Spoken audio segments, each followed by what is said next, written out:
मैं परवेज़ अहमद इस बार class 10th के लिए फिजिक्स लेकर आया हूँ। अध्याय 10 प्रकाश का परावर्तन तथा अपवर्तन है। आइए देखते हैं। अगर हमारा वीडियो अच्छा लगे तो वीडियो को लाइक और चैनल को सब्सक्राइब तथा बेल आइकन को प्रेस कर दीजिए, जिससे हमारा नोटिफिकेशन आप तक सबसे पहले पहुँचे। आइए देखते हैं। पहला है प्रकाश यानी लाइट। लाइट क्या होती है? प्रकाश वह ऊर्जा है जिसके द्वारा हम किसी भी वस्तु को देख सकते हैं। संसार में जितनी भी वस्तु है वो हमें प्रकाश की वजह से दिखाई देती है। जब प्रकाश रहता है तभी दिखाई देती है। देखिए, अच्छा मान लीजिए जैसे रात में हमें कोई वस्तु दिखाई देती है, नहीं दिखाई देती है ना। उसी प्रकाश एक ऊर्जा है जो हमें वस्तु को देखने में सहायता प्रदान करता है। आइए देखते हैं प्रकाश स्रोत क्या है। लाइट सोर्स, इंग्लिश में बोलते हैं लाइट सोर्स। प्रकाश हमें विभिन्न प्रकार के प्राकृतिक स्रोतों जैसे सूर्य, तारे आदि एवं कृत्रिम स्रोतों यानी मानव के द्वारा बनाए जाते हैं, मानव निर्मित जैसे मोमबत्ती, विद्युत बल्ब आदि से प्राप्त होता है। जो लाइट है वे हमें प्राकृतिक रूप से और मानव द्वारा निर्मित हमें दो प्रकार से प्राप्त होते हैं। जैसे मोमबत्ती जो है ये मानव द्वारा बनाया गया है, और विद्युत बल्ब जो होता है ये भी मानव द्वारा बनाया गया है। ये कृत्रिम स्रोत है। और प्राकृतिक स्रोत जो हमें प्रकृति के द्वारा प्राप्त होता है वे प्राकृतिक स्रोत है, जैसे सूर्य, तारे आदि। अब देखते हैं। इनके आधार पर प्रकाश स्रोत को निम्नलिखित दो वर्गों में बांटा जा सकता है। पहला जो है दीप्त प्रकाश स्रोत है, इसे इंग्लिश में लुमिनस सोर्स बोलते हैं। आइए देखते हैं क्या है। वे प्रकाश स्रोत जो स्वयं प्रकाश उत्पन्न करते हैं दीप्त प्रकाश कहलाते हैं। ऐसे प्रकाश जो स्वयं उत्पन्न करते हैं, स्वयं यानी उदाहरण के द्वारा, जैसे सूर्य, तारे, बल्ब आदि जो प्रकाश स्रोत है ये स्वयं प्रकाश उत्पन्न करते हैं, इसलिए ये दीप्त प्रकाश स्रोत के अंतर्गत आते हैं। अब दूसरा है अदीप्त प्रकाश स्रोत, इसे इंग्लिश में नॉन लुमिनस सोर्स बोलते हैं। आइए देखते हैं क्या है। वे प्रकाश स्रोत जो स्वयं प्रकाश उत्पन्न नहीं करते हैं बल्कि दीप्त स्रोतों के प्रकाश को परावर्तित कर प्रकाश देते हैं, अदीप्त प्रकाश स्रोत कहलाते हैं। ये जो अदीप्त प्रकाश होते हैं वो हमें दीप्त प्रकाश स्रोत द्वारा प्रकाश देते हैं, वे अदीप्त प्रकाश कहलाते हैं।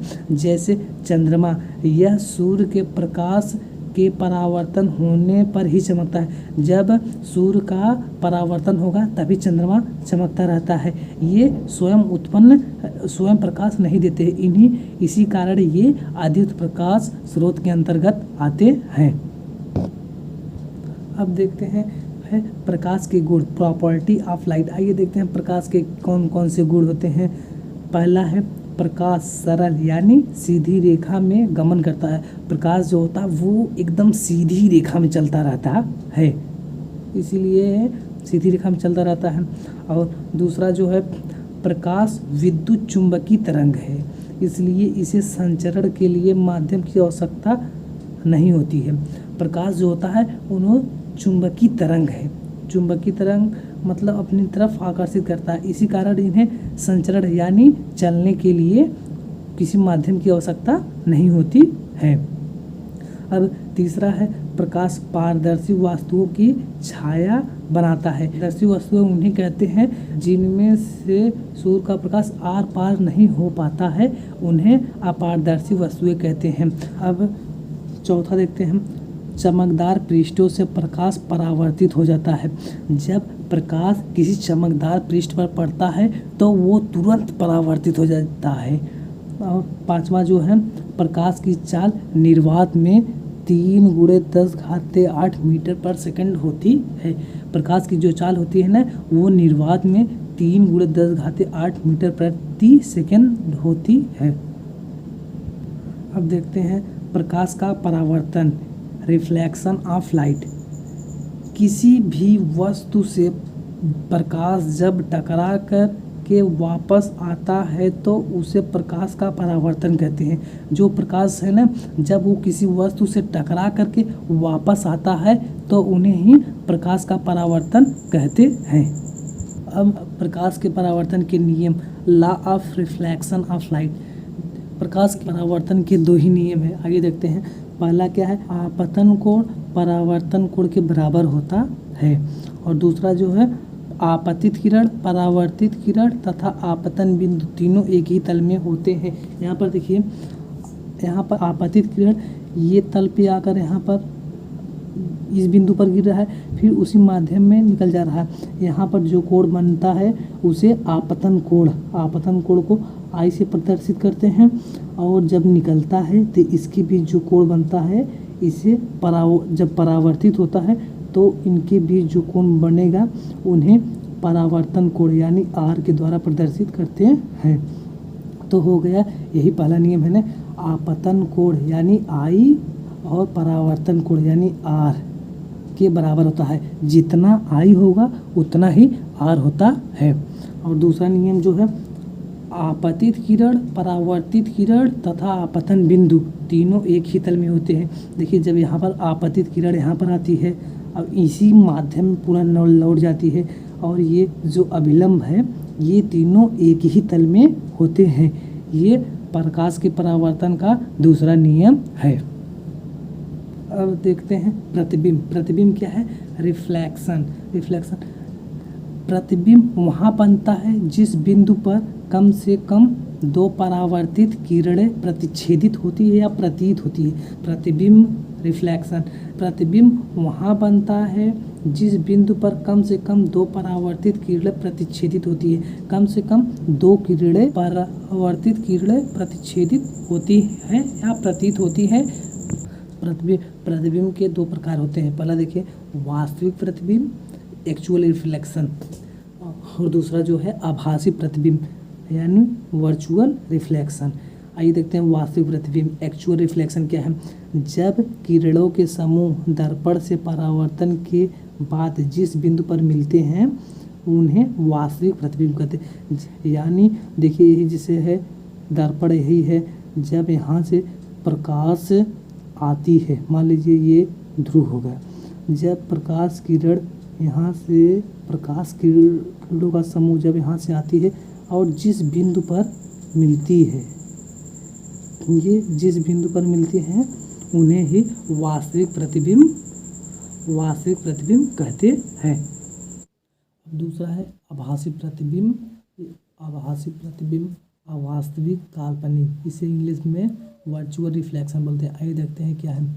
ऐसा प्रतिबिंब जिसमें प्रकाशित स्रोत से आने वाली प्रकाश की किरण वस्तु से टकराने के पश्चात केंद्रित न होकर केवल केंद्रित होती हुई प्रतीत होती है। मतलब इनमें जो प्रकाश किरण आता है वो वस्तु से टकराने के बाद केंद्रित नहीं होता है, केंद्रित होती हुई प्रतीत होती है। ये इस प्रकार की जो प्रतिबिंब बनता है उन्हें आभासी प्रतिबिंब कहते हैं। आइए देखते हैं वास्तविक और आभासी प्रतिबिंब में क्या अंतर है।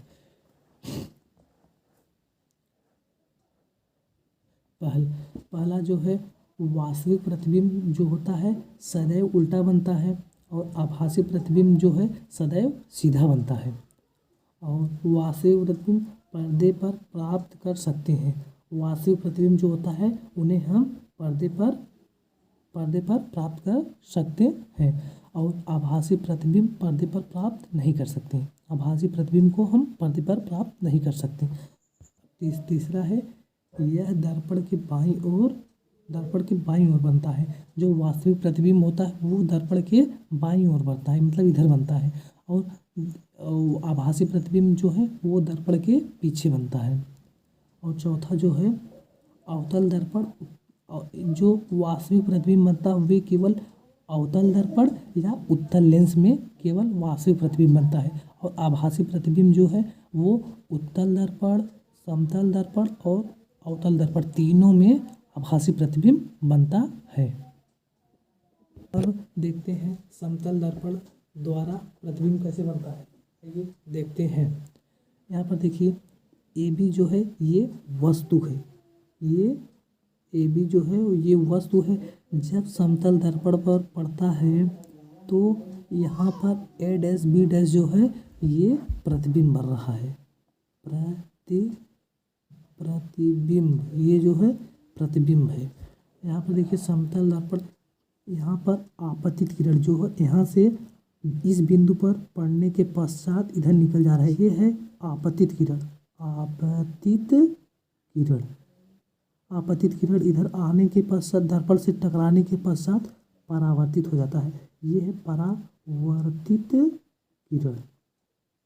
इनके बीच जो कोण बन रहा है ये आपतन कोण है, ये परावर्तन कोण है। जो है ए से ए बी जो वस्तु से लेकर दर्पण के बीच की दूरी यू के द्वारा प्रदर्शित करी गई है और दर्पण से लेकर प्रतिबिंब की दूरी वी के द्वारा प्रदर्शित की गई है। ये देखते हैं आभासी व सीधा प्रतिबिंब बनता है। जो समतल दर्पण द्वारा जब प्रतिबिंब बनता है वो आभासी यानी सीधा बनता है। यहाँ पर देखिए जब सीधा बनता है तो उस प्रकार के प्रतिबिंब को आभासी प्रतिबिंब कहते हैं। अभी हम आपको पीछे बताए हैं आभासी प्रतिबिंब क्या था। यहाँ पर देखिए जितना बड़ा वस्तु है उतना ही बड़ा प्रतिबिंब बनता है। दूसरा जो है प्रतिबिंब का आकार वस्तु के आकार के बराबर होता है। ये देखिए हम आपको बता रहे हैं जितना बड़ा वस्तु है यहाँ से लेकर यहाँ जितनी दूरी है उतनी दूरी प्रतिबिंब की भी होगी। अब तीसरा है प्रतिबिंब दर्पण से उतने पीछे बनता है जितनी वस्तु से दर्पण से दूरी होती है। मतलब प्रतिबिंब उतना ही दूर बनेगा जितनी दूर वस्तु होगी। यहाँ पर देखिए वस्तु और जितनी दूरी पर है उतनी ही दूर पर वस्तु बनती है। अब देखते हैं गोली दर्पण क्या है। गोली दर्पण स्फेरिकल मिरर होता है। देखिए गोली दर्पण का परावर्तक तल अंदर की ओर या बाहर की ओर वक्रित हो उसे गोली दर्पण कहते हैं। यहाँ पर आप देखिए जो एक गोला है यह एक गोली दर्पण है। यहाँ पर उत्तल और अवतल दर्पण दोनों दिखाया गया है। जब प्रकाश का परावर्तन उभरे हुए तल से होता है तो उन्हें उत्तल दर्पण कहते हैं और जब प्रकाश का परावर्तन अंदर की तरफ दबे हुए भाग से होता है तो उन्हें अवतल दर्पण कहते हैं। आइए हम आपको यहाँ पर अच्छे समझाते हैं अवतल दर्पण क्या है। अवतल दर्पण कॉन्केव मिरर वह गोली दर्पण जिसका परावर्तक पृष्ठ अंदर की ओर यहाँ पर देखिए अंदर की ओर दबा होता है अर्थात परावर्तन दबे हुए पृष्ठ से होता है तो उसे अवतल दर्पण कहते हैं। यहाँ पर देखिए यहाँ पर जब ये किरण इस दबे हुए पृष्ठ से होता है, यहाँ पर जब आपतित किरण आती है दर्पण पर टकराने के पश्चात उसी माध्यम में वापस निकल जाती है, परावर्तित हो जाती है। यहाँ पर प्रकाश का परावर्तन दबे हुए तल से हो रहा है इसलिए इन्हें अवतल दर्पण कहते हैं। आइए अब देखते हैं उत्तल दर्पण।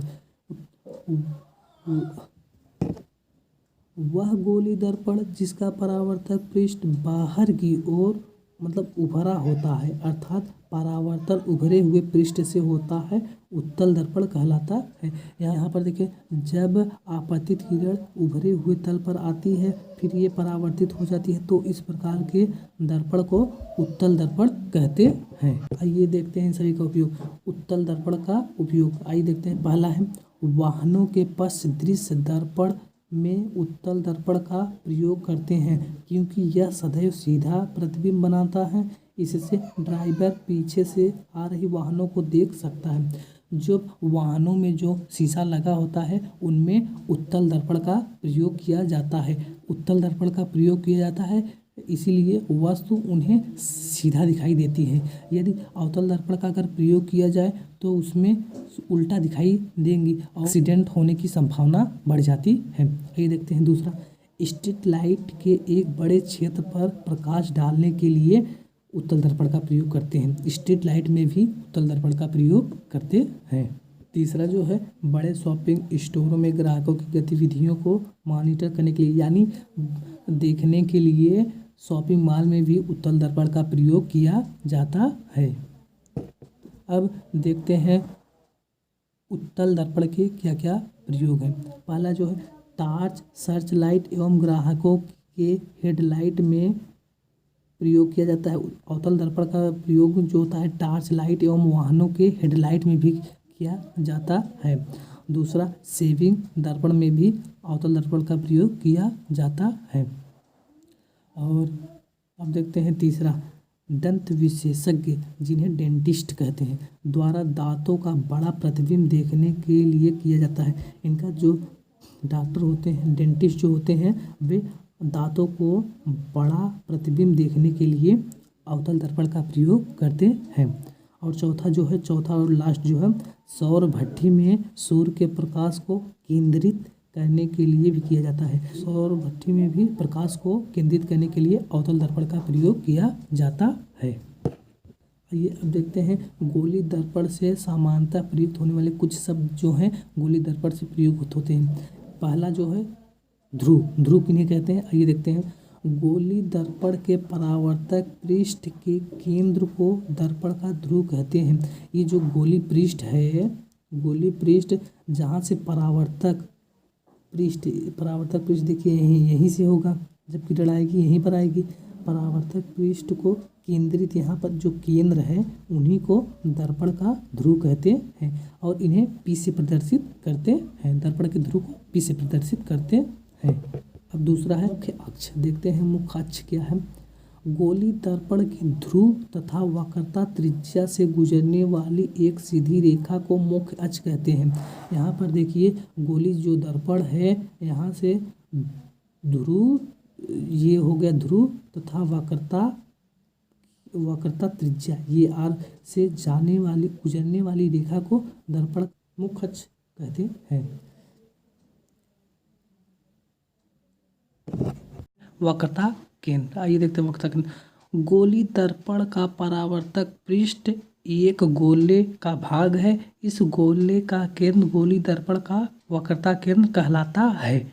यहाँ पर देखिए ये जो गोली दर्पण का परावर्तक पृष्ठ एक गोले का भाग है, ये जो गोला है गोले का भाग है।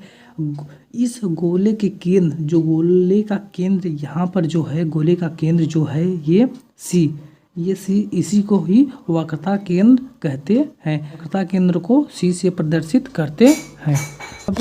अब है वक्रता त्रिज्या। आइए देखते हैं वक्रता त्रिज्या क्या है। गोली दर्पण का परावर्तक पृष्ठ जिस गोले का भाग है उसकी त्रिज्या दर्पण की वक्रता त्रिज्या कहलाती है। इसे R से प्रदर्शित करते हैं। आइए देखते हैं ये जो गोला है, ये गोला जो है परावर्तक पृष्ठ का एक गोले का भाग है और यहाँ पर जो ध्रुव, दर्पण का जो ध्रुव है और वक्रता केंद्र के बीच की दूरी जो है उन्हें वक्रता त्रिज्या कहते हैं और वक्रता त्रिज्या को R से प्रदर्शित करते हैं। द्वारक क्या है। गोली दर्पण के परावर्तक पृष्ठ की वृत्ताकार सीमा रेखा का व्यास दर्पण का द्वारक कहलाता है। इसे यमयन से प्रदर्शित करते हैं। यहाँ पर देखिए जो गोली दर्पण है, यहाँ यमयन जो है सीमा रेखा दर्पण का व्यास है, इन्हीं को ही द्वारक कहते हैं। अब देखते हैं मुख्य फोकस। मुख्य फोकस क्या है। मुख्य अक्ष पर वह बिंदु जहाँ मुख्य अक्ष के समांतर किरणें आकर मिलती है या परावर्तित किरणें मुख्य अक्ष पर एक बिंदु से आती हुई प्रतीत होती हैं, वह बिंदु गोली दर्पण का मुख्य फोकस कहलाता है। इसे F से प्रदर्शित करते हैं। यहाँ पर देखिए जो ये F है, इन्हीं पर फोकस आती है और इन्हीं को ही मुख्य फोकस कहते हैं। ये जब किरण दर्पण पर आती है तो वे परावर्तन के पश्चात मुख्य फोकस से होकर जाती है, इन्हीं को ही F को ही मुख्य फोकस कहते हैं। अगर हमारा वीडियो अच्छा लगे तो वीडियो को लाइक, चैनल को सब्सक्राइब और बेल आइकन को प्रेस कर दीजिए, जिससे हमारा नोटिफिकेशन अब तक सबसे पहले पहुँचे।